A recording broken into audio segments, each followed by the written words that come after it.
Hello everyone, how are you all. So पिछली video में हमने न्यूट्रिशन वाला पार्ट समझा था। न्यूट्रिशन इन प्लांट्स क्या होते हैं, न्यूट्रिशन इन एनिमल्स क्या होते हैं, और उसमें हमारा लास्ट टॉपिक था डेंटल कैरीज, राइट। तो इस वीडियो में हम लोग समझेंगे रेस्पिरेशन क्या होता है, रेस्पिरेशन प्लांट्स में किस तरीके से होता है और रेस्पिरेशन एनिमल्स में किस तरीके से होता है। तो इस वीडियो में हम लोग ये चीज समझने वाले हैं, ठीक है। चलिए जरा न्यूट्रिशन आगे निकाल लेते हैं हम लोग, है ना। रेस्पिरेशन पे पहुंच जाते हैं। आपको इसकी पीडीएफ वही टेलीग्राम चैनल पे सारा आंसर पे मिल जाएगी, आप वहां से इसकी पीडीएफ ले लें। आपको रेस्पिरेशन, राइट। जल्दी जल्दी सारे टॉपिक्स अपलोड हो गए हैं आपके। चलिए हम लोग आ रहे हैं अपने मेन टॉपिक पे, दैट इज रेस्पिरेशन। हम लोग रेस्पिरेशन पे आ चुके हैं। तो रेस्पिरेशन क्या होता है? रेस्पिरेशन एक ऐसा प्रोसेस होता है जिससे एनर्जी रिलीज होती है। Respiration is the process of releasing energy from the food. तो रेस्पिरेशन एक ऐसा प्रोसेस है जिससे एनर्जी रिलीज होती है खाना खाने के बाद, दैट इज कॉल्ड रेस्पिरेशन, ठीक है। द प्रोसेस ऑफ रेस्पिरेशन, जल्दी से हटा देते हैं। The process of respiration involves taking of oxygen into the cells, using it for releasing energy and burning food, and then eliminating the waste product like carbon dioxide and water from the body. इसका मतलब क्या है? जब भी हम खाना खाएंगे तो खाना खाने के बाद, ठीक है, ऑक्सीजन हमारे बॉडी के अंदर जाएगी तो फूड का डिकम्पोजिशन होगा। फूड का डिकम्पोजिशन हुआ, उसके बाद क्या होगा कि हमारी तीन चीजें फॉर्म होती हैं। क्या क्या चीजें? कार्बन डाइऑक्साइड, वाटर और एनर्जी। कार्बन डाइऑक्साइड, वाटर और एनर्जी, देखो ये दिखा रखा है आपको सिंपल रिएक्शन, दिख रही है आप लोगों को। Food plus oxygen gives carbon dioxide, water and energy. तो कार्बन डाइऑक्साइड और वाटर तो एक वेस्ट है हमारी बॉडी के लिए, तो ये तो बाहर निकल जाएंगे, और एनर्जी आपकी बॉडी में क्या हो जाएगी? स्टोर हो जाएगी, और आप उसे यूटिलाइज करेंगे अपने डेली के लाइफ प्रोसेस करने के लिए, right. Now the process of respiration release energy which take place inside the cells of the body, so it is called cellular respiration. अब आपको पता है जो रेस्पिरेशन होता है वो हमारी सेल्स के अंदर होता है, तो उसे सेलुलर रेस्पिरेशन बोला जाता है। अब ये पेपर का क्वेश्चन है, इंपॉर्टेंट क्वेश्चन है ये आपका। क्या है क्वेश्चन? ये रेस्पिरेशन जो है वो आपके लिए बहुत ज्यादा एसेंशियल है, हमारे लिए बहुत ज्यादा एसेंशियल है। क्यों? क्योंकि हमें इससे एनर्जी मिलती है। क्या मिलती है बच्चे लोग? इससे हमें एनर्जी मिलती है for carrying out all the life process. हमारे सारे लाइफ प्रोसेस, डेली बेस के प्रोसेस होने के लिए हमें एनर्जी की जरूरत है, इसलिए रेस्पिरेशन होना बहुत जरूरी है अगर एक लिविंग ऑर्गेनिज्म को आपको अलाइव रखना है तो, ठीक है। अब बच्चे लोग ये बताएंगे, आप ये बताएंगे कि जो ब्रीथिंग है वो रेस्पिरेशन से अलग कैसे है? क्योंकि ब्रीथिंग का मतलब होता है सिर्फ एक बार इनहेल करना और एक बार एक्सहेल करना। One inhalation and one exhalation is called breathing. So it is a physical process. Breathing is a physical process, right. इसमें किसका इन्वॉल्वमेंट होता है? इसमें लंग्स का इन्वॉल्वमेंट होता है। किसका इन्वॉल्वमेंट होता है? लंग्स का। क्योंकि जब आप ज्यादा देर खांसते रहते हैं, जब आपको ऑक्सीजन सप्लाई ठीक से नहीं मिल रही होती है, तो क्या होता है? आपके लंग्स पे अफेक्ट पड़ता है। किस पे अफेक्ट पड़ता है? लंग्स पे बहुत ज्यादा अफेक्ट पड़ता है आपके, राइट। लेकिन रेस्पिरेशन अलग कैसे है आपके ब्रीथिंग से? क्योंकि रेस्पिरेशन में ब्रीथिंग भी होती है और साथ साथ ऑक्सीडेशन ऑफ फूड भी होता है, राइट। रेस्पिरेशन में ब्रीथिंग भी होती है और साथ साथ ऑक्सीडेशन ऑफ फूड भी होता है, जिसकी वजह से हमें एनर्जी मिल पाती है बॉडी पार्ट्स में। तो रेस्पिरेशन एक कैसा प्रोसेस है? बायोकेमिकल प्रोसेस है। बेटा ये इंपॉर्टेंट क्वेश्चन है आपके एमसीक्यू के लिए। किसके लिए? एमसीक्यू के लिए इंपॉर्टेंट क्वेश्चन है। रेस्पिरेशन एक बायोकेमिकल प्रोसेस है और ब्रीथिंग एक फिजिकल प्रोसेस है। रेस्पिरेशन एक कैसा प्रोसेस है? बायोकेमिकल प्रोसेस है। ब्रीथिंग कैसा प्रोसेस है? एक सिंपल फिजिकल प्रोसेस है। बोली बात समझ में आ रही है? ठीक है, वेरी गुड। आगे चलते हैं। नाउ जो एनर्जी रिलीज होती है वो एकदम से इस्तेमाल नहीं करी जाती। जो एनर्जी रिलीज होती है वो एकदम से इस्तेमाल नहीं कर पाते हम लोग, या नहीं करते हम लोग। वो स्टोर होते हैं किस फॉर्म में? वो स्टोर होती है एटीपी मॉलिक्यूल के फॉर्म में। किस फॉर्म में? एटीपी मॉलिक्यूल के फॉर्म में हमारी सेल के अंदर स्टोर हो जाती है, और जब जरूरत पड़ती है तब हम उसे इस्तेमाल कर लेते हैं। अब आपसे पूछा जा सकता है एडीपी की फुल फॉर्म क्या होती है और एटीपी की फुल फॉर्म क्या होती है? तो आप बोलेंगे एडीपी की फुल फॉर्म होती है एडिनोसाइन ट्राइफॉस्फेट। क्या होती है? Adenosine triphosphate. इसकी एडीपी की फुल फॉर्म होती है एडिनोसाइन डाइफॉस्फेट, और एटीपी की होती है एडिनोसाइन ट्राइफॉस्फेट। क्या होती है? एटीपी की एडिनोसाइन ट्राइफॉस्फेट। अब आपसे पूछा जा सकता है कौन सा हाई एनर्जी कंटेंट होता है, कौन सा लो एनर्जी कंटेंट होता है। तो आप बोलेंगे जो एडीपी होता है वो लो एनर्जी कंटेंट होता है, ADP is low energy content and ATP is high energy content, right. अब क्या होता है बच्चे लोग, आपसे कभी-कभी क्वेश्चन पूछ ले जाता है एक नंबर में, what do you mean by glycolysis, what do you mean by glycolysis. तो आप बोलेंगे ग्लूकोज, अगर पायरुवेट एसिड, अगर ग्लूकोज आपका पायरुविक एसिड या पायरुवेट में कन्वर्ट होता है तो दैट इज कॉल्ड ग्लाइकोलाइसिस। अगर ग्लूकोज C6H12O6 ये ग्लूकोज का फॉर्मूला होता है बच्चे लोग, अगर ये आपका पायरुविक एसिड में कन्वर्ट होता है जिसे हम पायरुवेट भी बोलते हैं तो उसे ग्लाइकोलाइसिस बोला जाता है। क्या बोला जाता है? ग्लाइकोलाइसिस, ठीक है। कहां पे होता है ये प्रोसेस? आपका साइटोप्लाज्म में, एक सेल के साइटोप्लाज्म में होता है, लिविंग मटेरियल होता है, फ्लूइडिक मटेरियल होता है। It does not require oxygen, लेकिन उसे ऑक्सीजन की जरूरत नहीं पड़ती है, ठीक है, याद रखिएगा। नाउ रेस्पिरेशन दो टाइप के होते हैं आपके, कौन कौन से? एरोबिक और एनारोबिक। दो टाइप के रेस्पिरेशन होते हैं, एरोबिक और एनारोबिक। एरोबिक रेस्पिरेशन होता है जो ऑक्सीजन के प्रेजेंस में होता है, जिसे ऑक्सीजन चाहिए, वो दैट इज एरोबिक रेस्पिरेशन, ठीक है। तो जिसमें फूड आपका कंप्लीट ब्रेकडाउन होता है, जब उसे ऑक्सीजन मिलेगी तो फूड आपका कंप्लीट ब्रेकडाउन होगा, एनर्जी ज्यादा प्रोड्यूस होगी इसके अंदर, राइट। तो जो ब्रेकिंग डाउन होता है उसकी रिएक्शन आप लोगों को दिखा रखी है। ग्लूकोज का एक मॉलिक्यूल का ग्लाइकोलाइसिस होगा, दो मॉलिक्यूल पायरुवेट में कन्वर्ट होगा, ऑक्सीजन के प्रेजेंस में होगा, तो तीन चीजें बनेंगी, कार्बन डाइऑक्साइड, क्या क्या चीजें बनेंगी? कार्बन डाइऑक्साइड, वाटर और एटीपी, कार्बन डाइऑक्साइड, वाटर और एटीपी। अब आपसे पेपर में क्वेश्चन पूछा जाता है कि कितने एटीपी के मॉलिक्यूल बनते हैं, कितने एनर्जी के मॉलिक्यूल बनते हैं, कब? At the time of aerobic respiration. तो आप बोलेंगे 38 एटीपी मॉलिक्यूल बनते हैं at the time of aerobic respiration. कितने? 38 एटीपी मॉलिक्यूल बनते हैं, याद रखिएगा, ठीक है। चलिए आगे। अब आपसे क्वेश्चन पूछा जाता है name the site of aerobic respiration, तो आप बोलेंगे माइटोकॉन्ड्रिया। बच्चे लोग आपने 9th क्लास में पढ़ा हुआ है, mitochondria are known as the power house of the cell. क्यों? क्योंकि उसके अंदर सेल की एनर्जी होती है, सारी एनर्जी प्रेजेंट होती है, इसलिए माइटोकॉन्ड्रिया में ही आपका एरोबिक रेस्पिरेशन होता है। जैसे ह्यूमंस के अंदर, डॉग के अंदर, काऊ के अंदर, बर्ड्स के अंदर, लायंस के अंदर, तो जितने भी एनिमल्स होते हैं आपके, उनके अंदर क्या होता है? आपका सेलुलर रेस्पिरेशन होता है, राइट। तो mitochondria that is the site of aerobic respiration, right. Anaerobic respiration वो रेस्पिरेशन होता है जो बिना ऑक्सीजन के होता है। किसकी होता है? बिना ऑक्सीजन के होता है। फॉर एग्जांपल ईस्ट और कुछ बैक्टीरिया के अंदर आपका एनारोबिक रेस्पिरेशन होगा, ठीक है, याद रखेंगे आप लोग, ये चीजें बहुत जरूरी याद रखनी है, ठीक है। एमसीक्यू में बहुत काम करती है चीजें, छोटे छोटे पॉइंट्स होती है। मैंने आपको नोट्स ऐसे ही बना के दे रखे हैं जिससे आपके एमसीक्यू बहुत आराम से हो जाएंगे, ठीक है। एक एमसीक्यू की वीडियो भी लेके आएंगे बहुत जल्दी आपके लिए, ताकि आपको और भी क्लियर हो जाए, right. In this respiration the microorganism break down. अब क्या होगा? जो माइक्रोऑर्गेनिजम्स हैं वो आपके ब्रेक डाउन होंगे विदाउट ऑक्सीजन, और आपका क्या क्या चीजें फॉर्म होगी इस केस में? Ethanol, carbon dioxide and energy. देखिए एरोबिक में तीन चीजें प्रोड्यूस होती हैं, कार्बन डाइऑक्साइड, वाटर और एनर्जी। यहाँ पे आपके तीन चीजें कौन कौन सी होती हैं? इथेनॉल, कार्बन डाइऑक्साइड और एनर्जी। यहाँ पे वाटर की जगह इथेनॉल बन जाता है, आपका क्या बन जाता है? इथेनॉल बन जाता है। तो एनारोबिक रेस्पिरेशन आपकी कम एनर्जी रिलीज करता है as compare to aerobic respiration. वही ग्लूकोज का एक मॉलिक्यूल था, दो मॉलिक्यूल पायरुवेट में कन्वर्ट हुआ, कार्बन डाइऑक्साइड बना, इथेनॉल बना, और देखिएगा जरा यहाँ पे सिर्फ 2 एटीपी एनर्जी फॉर्म हुई है। कितनी एनर्जी फॉर्म हुई है? सिर्फ 2 एटीपी एनर्जी मेरी फॉर्म हुई है एनारोबिक रेस्पिरेशन के टाइम पे, और एरोबिक के टाइम पे कितनी हुई थी? 38 एटीपी। एरोबिक के टाइम पे कितनी हुई थी मेरी? 38 एटीपी, और यहाँ पे सिर्फ कितनी फॉर्म हुई है? 2 एटीपी मेरी एनर्जी से फॉर्म हुई है। तो देख लीजिए there is a more difference in the aerobic and the anaerobic respiration, right. चलिए आगे चलते हैं। तो इसमें बहुत कम एनर्जी आपकी रिलीज होती है।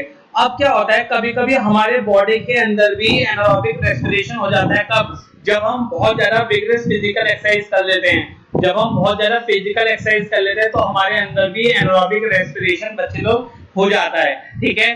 तो उस टाइम पे क्या होता है, जैसे आप जिमिंग करके जाएंगे तो शुरू के 2-3 दिनों में क्या होता है, हमारे बॉडी में बहुत ज्यादा दर्द होता है। क्यों होता है हमारी बॉडी में दर्द? क्योंकि हमारे बॉडी में क्या होता है कि लैक्टिक एसिड फॉर्म होने लग जाते हैं। क्या फॉर्म होने लग जाते हैं? लैक्टिक एसिड फॉर्म होने लग जाते हैं, जिसकी वजह से हमारे मस्कुलर क्रैम्प्स यानी कि दर्द होने लगता है हमारे मसल्स में।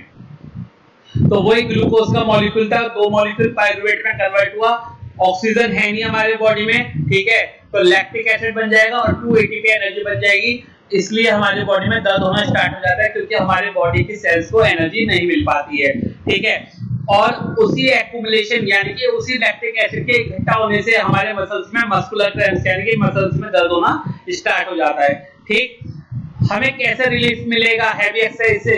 या तो हम हॉट वाटर बाथ लें या मसाज लें, या तो हम मसाज कराएं या हॉट वाटर बाथ लें। दोनों का लॉजिक सेम है कि हमें जो खून की सप्लाई है वो ठीक करनी है। अगर खून की सप्लाई ठीक हो गई तो ऑक्सीजन लेवल अपने आप ही क्या हो जाएगा, मेंटेन हो जाएगा, जिसकी वजह से सर्कुलेशन ऑफ ब्लड आपका सही हो जाएगा।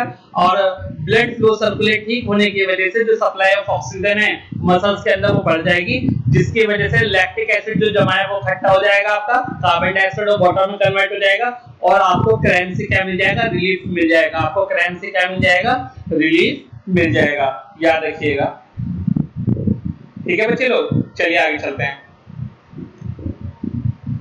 Difference between aerobic and anaerobic respiration. अब एरोबिक और एनारोबिक के बीच में डिफरेंस पढ़ना है, बहुत इजी है, बहुत प्यार से कर पाएंगे। देखिए एरोबिक रेस्पिरेशन कौन सा होता है, जो आपका ग्लूकोज जो आपके किसके प्रेजेंस में होता है, ऑक्सीजन की प्रेजेंस में होता है, that is aerobic respiration. Anaerobic respiration कौन सा होता है, जो ऑक्सीजन की एब्सेंस में होता है। जो ऑक्सीजन की एब्सेंस में होगा वो एनारोबिक, जो ऑक्सीजन की प्रेजेंस में होगा वो एरोबिक।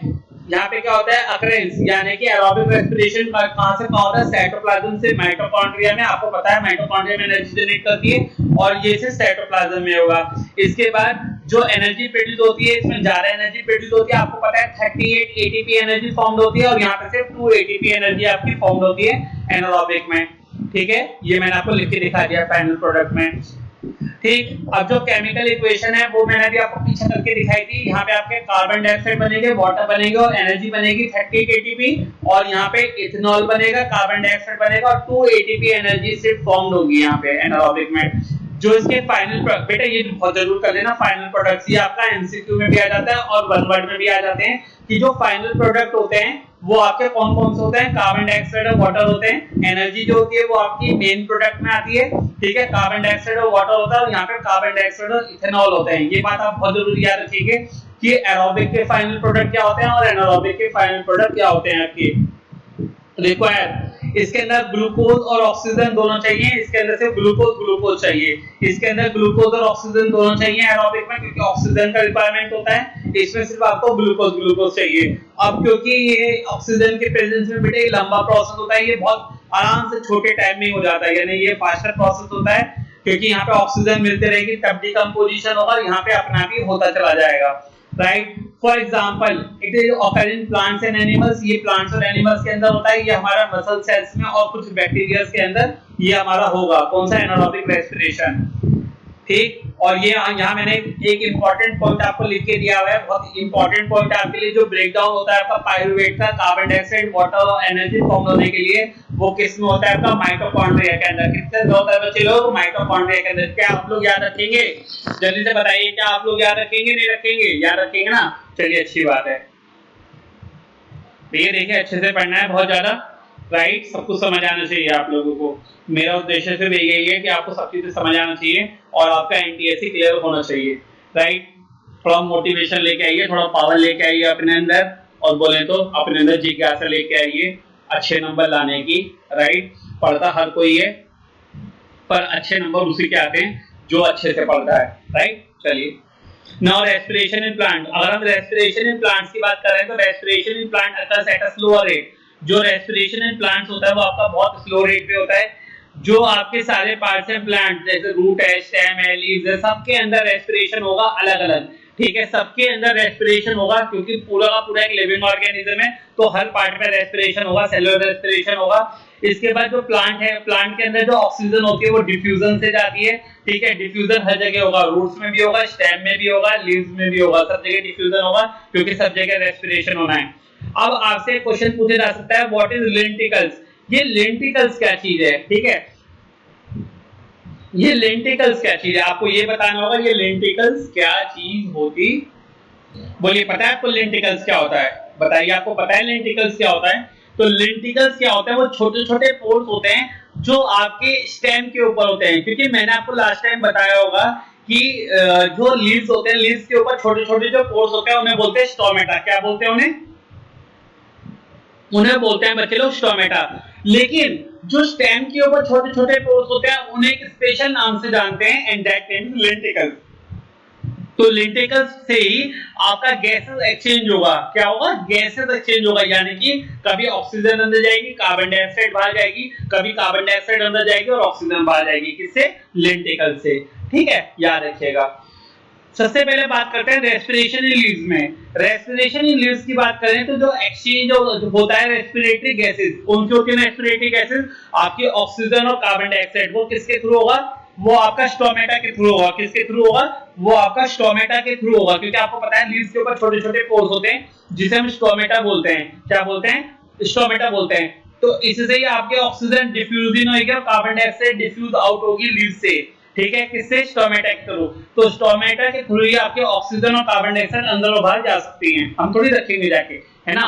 तो कुछ तो प्लांट ने कभी रखा होगा ऑक्सीजन और कार्बन डाइऑक्साइड की गैस एक्सचेंज के लिए, तो वो आपका स्टोमेटा के थ्रू होता है। ठीक है, अब जो रेस्पिरेशन होता है लीव्स के अंदर वो सिर्फ डे टाइम में होगा और रात के समय भी होगा। भाई देखो, रेस्पिरेशन जो प्लांट सांस लेगा वो तो हर समय लेगा, दिन में भी और रात में भी। पर जो डिफ्यूजन का प्रोसेस होगा, डिफ्यूजन किसके थ्रू होता है आपका? पता है आपको डिफ्यूजन? तो डिफ्यूजन आपका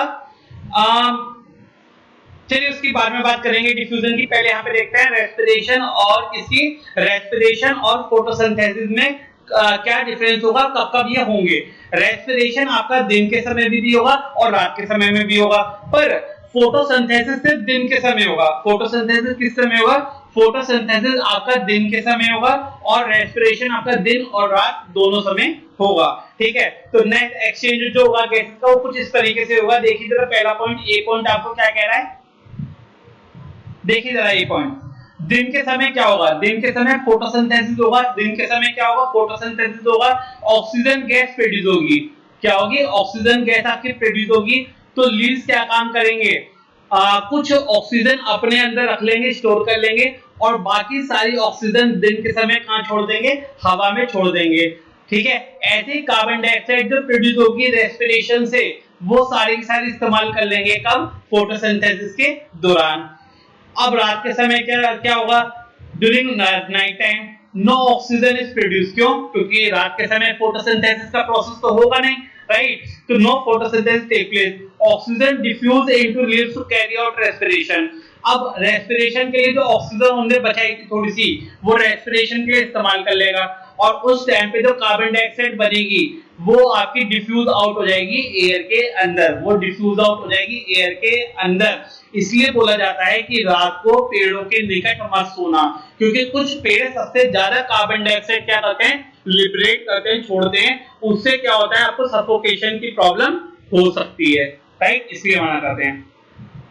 नाउ रेस्पिरेशन इन एनिमल्स। अगर हम रेस्पिरेशन इन एनिमल्स की बात करें तो कुछ आपके एनिमल्स ऐसे होते हैं जिनके अंदर स्पेशल रेस्पिरेटरी ऑर्गन्स होते हैं, यानी कुछ अलग ऑर्गन होते हैं जिससे वो सांस लेते हैं। पढ़ लेते हैं, एमसीक्यू में काम आएगा।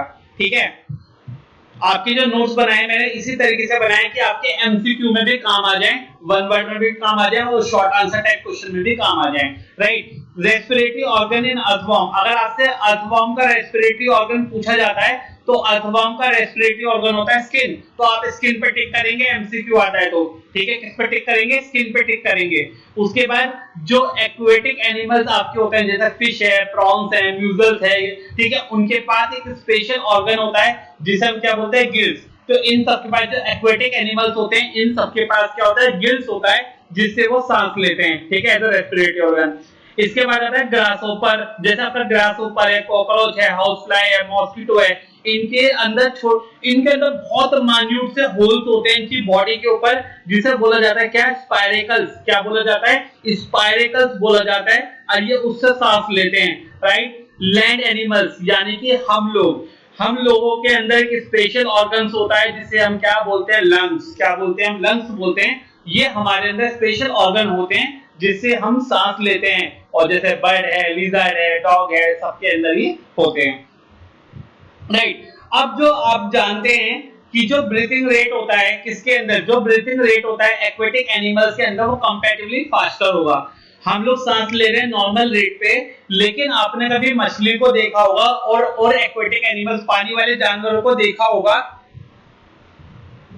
तो क्या आपने एक चीज नोट करी है कि जो मछली का मुंह होता है वो हमेशा चलता रहता है। आपको ऐसा लगता होगा कि वो पानी पी रही है, पर वो पानी नहीं पीती है, वो क्या करती है, ऑक्सीजन को ड्राइव करती है वाटर से। क्यों? क्योंकि आपको पता है जो फिश होती है, जो फिश होगी वो कैसी ऑक्सीजन लेगी, डिजोल्व ऑक्सीजन। कौन सी ऑक्सीजन बोलते हैं उसे, डिजोल्व ऑक्सीजन बोलते हैं। अब वो डिजोल्व ऑक्सीजन कहां से कैरी होती है, वाटर से। वो डिजोल्व ऑक्सीजन कहां से कैरी होती है, वाटर से कैरी होती है, क्योंकि आप जानते हैं वाटर का फॉर्मूला क्या होता है, H2O। तो मछली जो होती है वो पानी से ऑक्सीजन ड्राइव करती है, इसलिए वो हर समय क्या चलाती रहती है, मुंह चलाती रहती है। ठीक है, तो जो ब्रीथिंग रेट होता है एक्वेटिक एनिमल्स का फास्टर होता है, क्योंकि उन्हें ऑक्सीजन आराम से नहीं मिलती है। राइट, याद रखिएगा। जो टेरेस्ट्रियल एनिमल्स होते हैं, हम लोग बच्चों टेरेस्ट्रियल एनिमल्स हैं, यानी जो लैंड बेस्ड होते हैं, जो लैंड पे रहते हैं, तो उनके पास एक एडवांटेज है सांस लेने की। क्या एडवांटेज है उनके पास, कि हम लोग ऑक्सीजन रिच एटमॉस्फेयर में रहते हैं, हमें ऑक्सीजन की कमी नहीं है। ठीक है, हमारे अंदर लंग्स हैं जिससे हम आराम से सांस ले पाते हैं। अगर हम पानी के अंदर जाएंगे, ठीक है, तो हमें सांस लेने में प्रॉब्लम होगी। क्यों? क्योंकि हमारे पास लंग्स हैं जो फ्री ऑक्सीजन लेता है। हमारे पास क्या है, लंग्स हैं जिसे फ्री ऑक्सीजन चाहिए, पर वाटर के अंदर कैसे ऑक्सीजन मिलेगी, वाटर के अंदर डिसॉल्व ऑक्सीजन मिलेगी। अब या तो हमारे अंदर गिल्स लगाए जाएं, क्या लगाए जाएं, हमारे अंदर गिल्स लगाए जाएं, राइट, या हमें पानी के अंदर फ्री ऑक्सीजन मिले, तभी हम पानी के अंदर सांस ले सकते हैं। ठीक है, अब जैसे एक्सचेंज ऑफ गैसेस है आपका किसमें, अमीबा में, पैरामीशियम में, प्लेनेरिया में, वो उसकी सेल मेम्ब्रेन से होते हैं। ठीक है, आपसे क्वेश्चन पूछा जा सकता है पेपर में कि जो अमीबा है, पैरामीशियम है, प्लेनेरिया है, उससे जो गैसेस एक्सचेंज है उसके वो किससे होता है, तो आप बोलेंगे उसके सेल मेम्ब्रेन से। अब अगर आपसे पूछा जाए कि अगर हमारे इंसानों के अंदर डिफ्यूजन हो जाए तो हमारे अंदर जो ऑक्सीजन रिक्वायरमेंट है वो इनसफिशिएंट क्यों रहेगा, वो फुलफिल क्यों नहीं होगा, क्योंकि बच्चे लोग होता क्या है कि डिफ्यूजन जाता है सेल टू सेल। अब हम तो मल्टी सेल ऑर्गेनिज्म है, ठीक है, और दूसरी बात बोले तो हम लोग लिविंग ऑर्गेनिज्म है। क्या है, हम लोग लिविंग ऑर्गेनिज्म है, तो हमें हमारी बॉडी सेल्स को क्या चाहिए, हर समय एनर्जी चाहिए। हमारे बॉडी सेल्स को हमेशा क्या चाहिए, एनर्जी चाहिए। तो एनर्जी चाहिए, एनर्जी यानी कि ऑक्सीजन चाहिए फूड को डिकम्पोज करने के लिए, राइट। अब अगर हमारी ऑक्सीजन सेल से सेल जाएगी तो क्या हमारी ऑक्सीजन की रिक्वायरमेंट फुलफिल हो पाएगी, हमारी ऑक्सीजन की रिक्वायरमेंट फुलफिल नहीं हो पाएगी, इसलिए डिफ्यूजन पॉसिबल नहीं है। ठीक है, हमारे ह्यूमन ब्लड के अंदर एक रेस्पिरेटरी पिगमेंट होता है, यानी कि एक ऐसा पिगमेंट है रेड कलर का जो ऑक्सीजन को कैरी करता है एक जगह से दूसरी जगह, जिसे बोलते हैं क्या हम लोग, हीमोग्लोबिन। क्या बोलते हैं हम लोग, हीमोग्लोबिन। तो हीमोग्लोबिन एक कैसा पिगमेंट है, एक लाल कलर का पिगमेंट है जो हमारे ब्लड को रेड करता है और जो ऑक्सीजन को कैरी करता है, ठीक है, सारे बॉडी पार्ट्स में। ठीक है, कहां प्रेजेंट होता है, RBC. RBC stand for red blood cell, RBC stand for red blood cell, तो आरबीसी के अंदर प्रेजेंट होता है और इसी हीमोग्लोबिन की वजह से हम लोगों का जो ब्लड है वो कैसा होता है, वो रेड कलर का होता है। ठीक है बच्चे लोग, अब हम पढ़ने जा रहे हैं रेस्पिरेशन इन ह्यूमन। तो जो रेस्पिरेशन इन ह्यूमन है वो एक स्पेशल टॉपिक से आता है जिसे हम बोलते हैं रेस्पिरेटरी सिस्टम। क्या बोलते हैं, रेस्पिरेटरी सिस्टम। क्या बोलते हैं, रेस्पिरेटरी सिस्टम। ठीक है, चलिए रेस्पिरेटरी सिस्टम पढ़ते हैं। Now what is the function of respiratory system, पहले देख लेते हैं क्या फंक्शन होता है रेस्पिरेटरी सिस्टम का। तो रेस्पिरेटरी सिस्टम का फंक्शन क्या होता है कि इसे ऑक्सीजन चाहिए होती है, ब्रीथ इन ऑक्सीजन, यानी कि इसे ऑक्सीजन चाहिए। मैं अंडरलाइन कर देता हूं जो इंपॉर्टेंट पॉइंट्स हैं, ब्रीथ इन ऑक्सीजन चाहिए, मतलब यानी कि इसे ऑक्सीजन चाहिए रेस्पिरेशन के लिए, और कार्बन डाइऑक्साइड ये बॉडी से बाहर निकालेगा रेस्पिरेशन के दौरान। जो इसके ब्रीथिंग ऑर्गन्स हैं वो कौन कौन से होंगे, लंग्स। अब सबसे ज्यादा जो अफेक्ट करता है, यानी कि जो मेन ऑर्गन होता है आपका ह्यूमन रेस्पिरेटरी सिस्टम में, वो कौन सा होता है, लंग्स होते हैं। वो कौन से होते हैं, लंग्स होते हैं। तो ब्रीथिंग का क्या मतलब है, जैसे कि मैंने आपको पहले भी बताया, ब्रीथिंग का क्या मतलब होता है, one inhalation and one exhalation, यानी एक बार सांस लेना और एक बार सांस छोड़ना, दैट इज कॉल्ड ब्रीथिंग। तो ब्रीथिंग आपका एक कंटिन्यूअस प्रोसेस है, यानी कि ब्रीथिंग आपकी चलती रहेगी चलती रहेगी। ठीक है, तो यानी कि इनवॉलेंटरी एक्शंस है, यानी कि ये इनवॉलेंटरी एक्शंस का मतलब क्या है, हमेशा चलते रहेंगे, यानी कि कभी भी रुकेंगे नहीं, हमेशा चलते रहेंगे। जो मेन ऑर्गन्स होते हैं आपके ह्यूमन रेस्पिरेटरी सिस्टम के हमारे, वो कौन कौन से होते हैं, नोज, नाक, नेसल पैसेज जिसे हम बोलते हैं नेसल कैविटी। नेसल पैसेज यानी कि हमारे नाक के अंदर का रास्ता, that is called nasal passage और नेसल कैविटी। ट्रैकिया, इसे विंड पाइप बोलते हैं जिसके थ्रू सांस अंदर जाती है। ब्रोंकी, लंग्स और डायफ्राम। ब्रोंकी, लंग्स और डायफ्राम ये आपके क्या होते हैं, ये भी ऑर्गन होते हैं जो आपके वर्क करते हैं। मैं आपको दिखाता हूं थोड़ा सा जूम करके।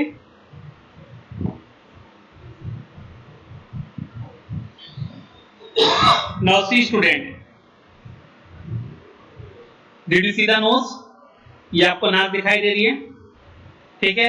ये बीच के पोर्शन है आपके फेनेक्स और लैनेक्स, ये आपका trachea, that is wind pipe. ये आपको विंड पाइप दिखाई दे रहा है। ये जगह जो होती है फेनेक्स और लैनेक्स बोलते हैं। ये क्या काम करते हैं, ये आपके कुछ कुछ जो डर्टी एयर होती है उसे जाने से अंदर रोकते हैं। ये आपको दो लंग्स दिखा रखे हैं, लेफ्ट लंग दिखा रखा है और इधर आपको राइट लंग दिखा रखा है, ठीक है। ये एल्वियलीज दिखा रखे हैं जो मेन एक्सचेंज ऑफ गैसेस में मदद करती हैं, जिसकी वजह से लंग्स के अंदर का जो सरफेस एरिया है वो बढ़ जाता है आपका, ठीक। और ये आपको डायफ्राम दिखा रखा है, यानी कि रिब केज के अंदर, यानी कि इसका क्या मतलब होता है, ये आपके लंग्स को ब्रेक नहीं होने देता, ठीक है भाई। कभी कभी हवा बहुत तेज जाएगी, कभी कभी हवा बहुत तेज बाहर निकलेगी, कॉन्ट्रैक्शन और रिलैक्सेशन तेज भी हो सकता है, तो ये आपके लंग्स को खराब होने नहीं देते इस वजह से, राइट। अब देखिए मेन ह्यूमन रेस्पिरेटरी सिस्टम कहां से स्टार्ट होता है, आपका नोज से स्टार्ट होता है। ये बात तो आप जानते भी हैं कि आपके नाक के अंदर की बात हो रही है, तो आपको पता ही होगा कि आप सांस कैसे लेते हैं, ठीक है। थोड़ा सा इसे जूम आउट कर लेते हैं, ठीक है। Is it visible to you? Okay. So it begins with nose. आपका रेस्पिरेशन स्टार्ट हो जाता है जैसे कि आप क्या करते हैं, जैसे ही आपकी जो ऑक्सीजन है वो नाक के अंदर जाती है। हमारी नाक के अंदर दो होल होते हैं जिसे हम बोलते हैं नॉस्ट्रिल्स, ठीक है। उसके बाद एक रास्ता होता है जिसे हम क्या बोलते हैं, नेसल पैसेज और नेसल कैविटी बोलते हैं। नेसल पैसेज के अंदर क्या होता है, छोटे छोटे बाल होते हैं हमारे नाक के अंदर और म्यूकस होता है, ठीक है। और थिक विस्कस आपका एक फ्लूइड होता है जिसे हम बोलते हैं म्यूकस। ये क्या काम करते हैं, ये जितने भी डस्ट पार्टिकल्स, इम्प्योरिटीज जो एयर के अंदर प्रेजेंट होते हैं तो वो आपके नेसल हेयर रोक लेते हैं और म्यूकस रोक लेता है, जिसकी वजह से आपकी क्लीन एयर जाती है आपके लंग्स में, एक ताजी हवा जाती है आपके लंग्स में। जो आपका थ्रॉट माउथ और विंड पाइप के बीच में, जो जगह होती है थ्रॉट का पार्ट, उसे बोलते हैं फेरनेक्स। क्या बोलते हैं उसे? फेरनेक्स बोलते हैं। अगर हम नेसल पैसेज से देखें तो एयर आपकी कहां जाती है, फेरनेक्स में जाती है और फिर आपके विंड पाइप में जाती है, यानी कि ट्रैकिया में जाती है, ठीक है। Air coming from nostril during breathing process through trachea, यानी कि एयर जो है फाइनली आपकी कहां पे पहुंच जाती है, ट्रैकिया पे पहुंच जाती है। अब ट्रैकिया जो है वो आपका कभी भी कोलैप्स नहीं करता। मैंने अभी आपको बताया था क्या होगा कि कभी तो एयर कभी तो बहुत तेज कॉन्ट्रैक्ट करेगा, कभी बहुत तेज कॉन्ट्रैक्ट करेगा, कभी रिलैक्स करेगा, कभी कॉन्ट्रैक्ट करेगा, कभी रिलैक्स करेगा। अब इससे क्या हो सकता है, जो आपके लंग्स है वो भी तो ब्रेक कर सकते हैं, कोलैप्स कर सकते हैं। तो आपका ट्रैकिया कभी भी कोलैप्स नहीं करता, विंड पाइप कभी भी आपका कोलैप्स नहीं करता, चाहे उसके अंदर एयर भी ना हो, ठीक है। चाहे उसके अंदर एयर भी ना हो तब भी वो कोलैप्स नहीं करेगा। क्यों? क्योंकि वो सपोर्ट करता है सॉफ्ट बोन से, यानी कि लचीली हड्डी होती हैं, ठीक है, जो मूव कर जाती है उसके साथ, तो सॉफ्ट बोन्स बोलते हैं और उसे बोलते हैं कार्टिलेज। तो आज से पूछा जा सकता है कि जो बोन्स होती हैं जिससे लंग सपोर्ट करता है, तो आप उस बोन्स का नाम बताइए, तो आप बोन्स का नाम बता देंगे कार्टिलेज। क्या बताएंगे? कार्टिलेज। उसके बाद ट्रैकिया जो है वो आपके नेक पे जाएगा और नेक के बाद दो छोटी छोटी ट्यूब में जाके कन्वर्ट हो जाएगा, जिसे बोलते हैं ब्रोंकी।